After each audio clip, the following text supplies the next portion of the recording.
I hope you figured out how to create a function that gets a key, so a word, and it returns the definition of that word. So let me quickly build that program.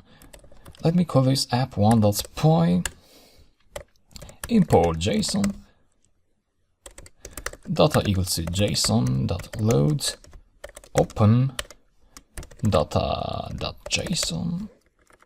That's it. And define the function translate. Let me call this translate word, and yeah, all you have to do is return data word. That's it. And then you can either let's say you can either do something like word equals to rain, or you can do this dynamically by asking for input from the user. Enter word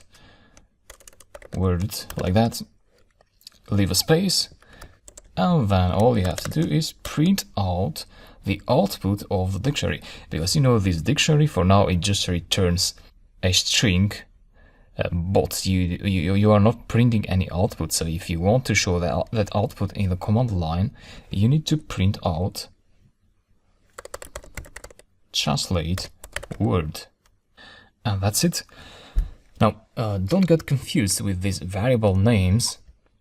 This is a global variable, and this is also a global variable. So we define a variable here, and we pass it here.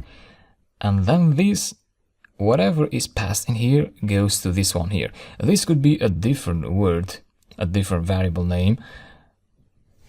So let's say W. So this is a local variable. It has a meaning inside the function, and it can be everything. So if you pass W here, it has to be W in here too.